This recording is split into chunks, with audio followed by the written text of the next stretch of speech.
You're very, very welcome.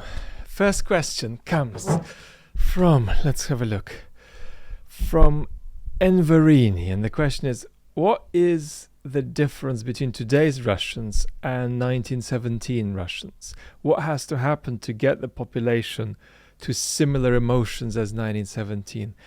Holy mackerel.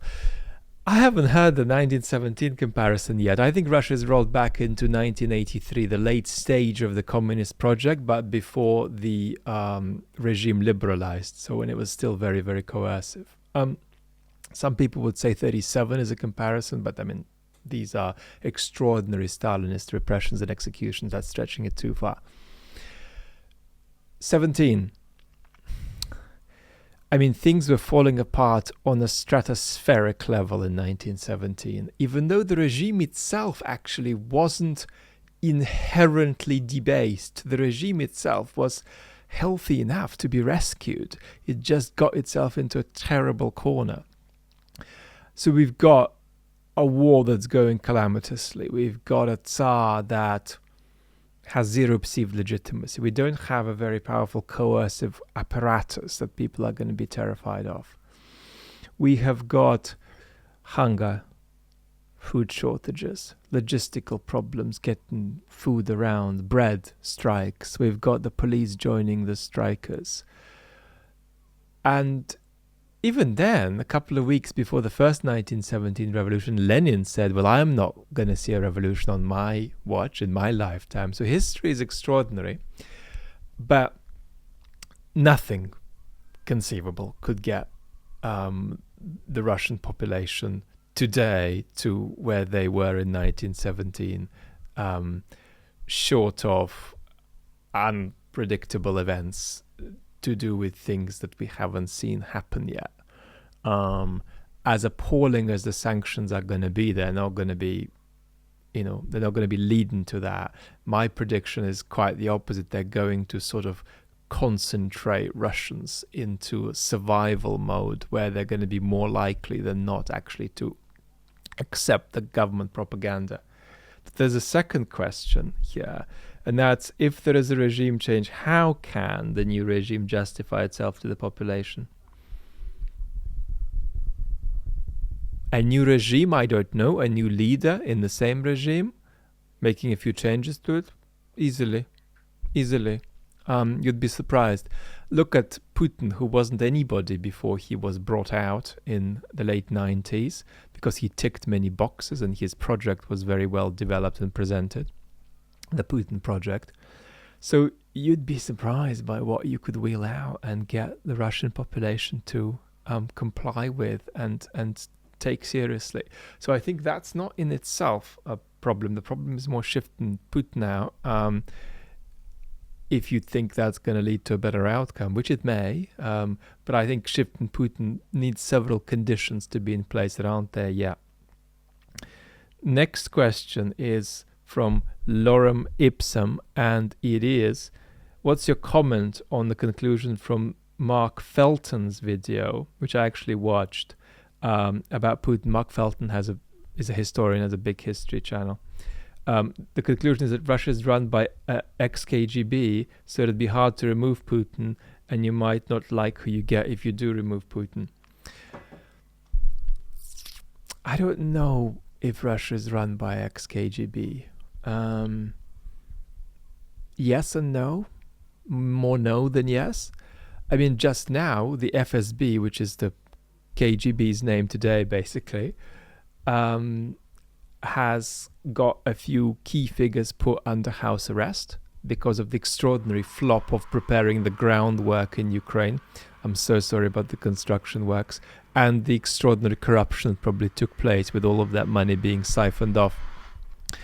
Interestingly, back to Tsardom quickly, what was extraordinary about the Tsarist regime is how healthy it was in many respects. Yes, it was repressive. Yes, it was discriminatory against various groups, Jews in particular.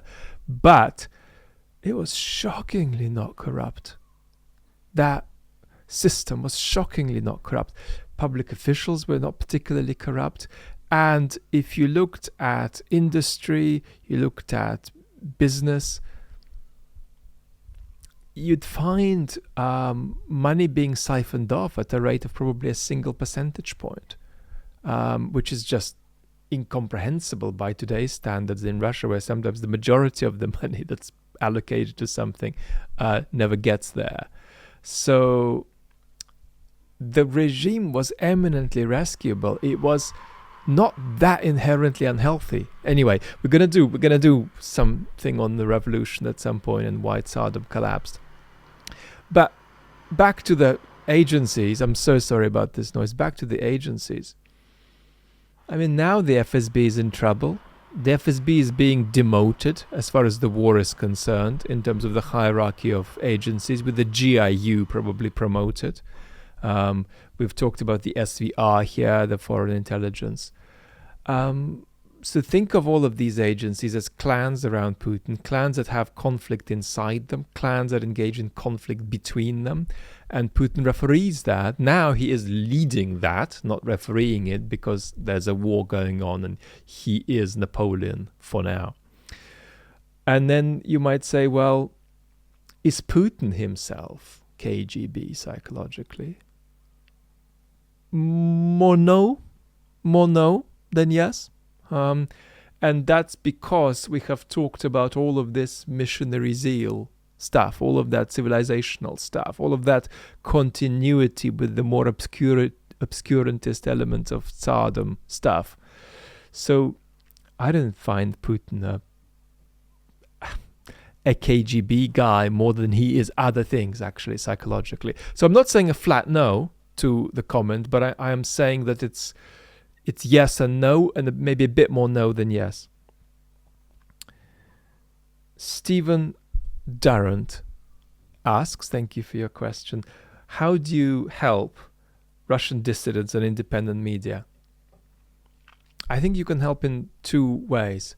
First of all, help them feel that there's a separation between Russian culture and Russian politics. Now, if you're a citizen of Russia, as I am not, in fact, I wasn't even a citizen of the Soviet Union at any point. I just lived there because you don't get your passport there till you're 16. So I've never been a citizen of Russia or the Soviet Union. But as I left when I was 10 at the end of the 80s, in 1990 actually. But you basically make people feel that this has got nothing to do with Tchaikovsky and Dostoevsky and Turgenev. And you have got two things going on in terms of Russian culture in the West. Now, you've got people being kicked out who are not condemning Putin's war. That's fair. But you've also got, or at least arguably fair, but then you've also got performances of Tchaikovsky postponed, and that's not good. I mean, that's a sort of Western misunderstanding that's part of the continuation of wokeism and political correctness, which is something we criticize on this channel. I'm so sorry, but this KGB agent, non-KGB agent and his war has got nothing to do with Russian art and Russian literature.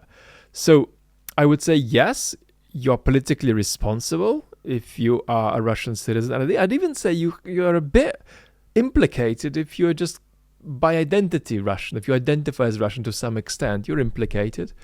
But there's this separation between culture and politics that you've got to maintain and not equate Russianness and being Russian and Russian identity with this war. And I think emphasizing that, making Russians feel that clearly, helps them a lot, because they're feeling insecure. Many of them, a 250,000 have already just ran away in recent days. And they're in countries where they're not feeling terribly welcome. Some of them are in Georgia, where, Russia doesn't have a good reputation, understandably.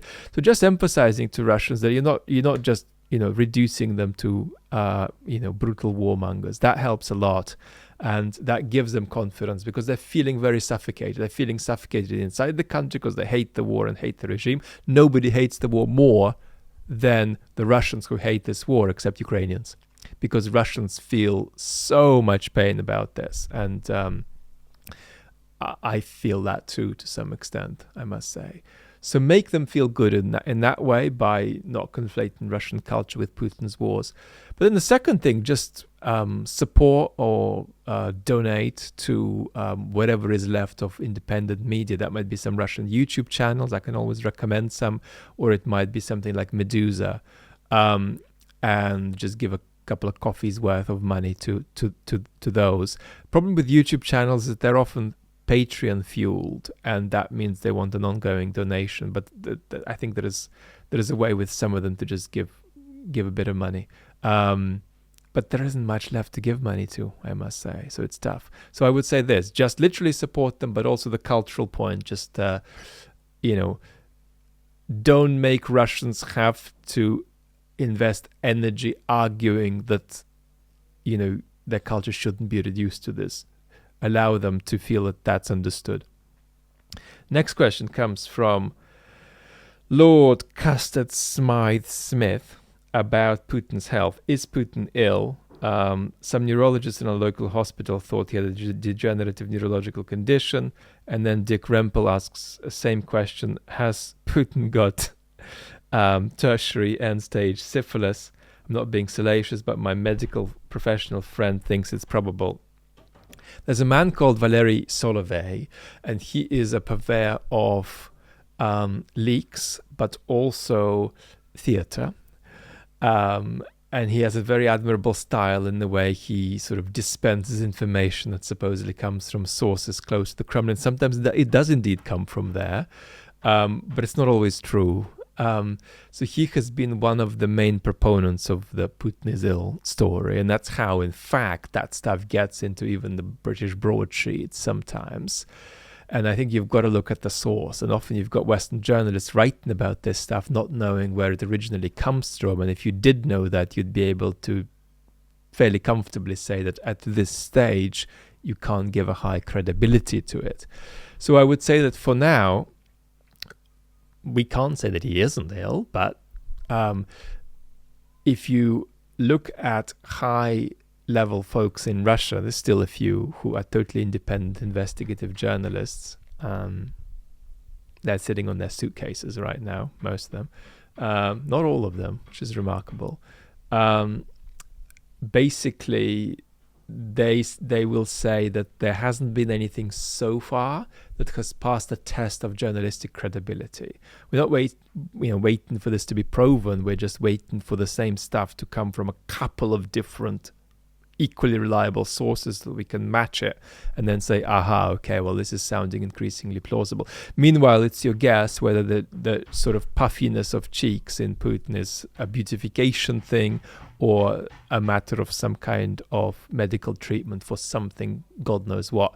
But I think that at the moment, it wouldn't surprise me if the first time you heard of something legitimate on this topic was on this channel, because what I'm going to do, I'm going to go straight to the 4 or 5 Russian people we should trust on this, rather than to sometimes slightly fluffy journalism that we get here in the West on this question. So I will tell you once there is something concrete and legitimate on this. At the moment, there isn't, but that's just to remain agnostic about Putin's health. That's not to say that he isn't ill. Lots of love. Talk very soon. We'll do many, many more of these. Bye-bye.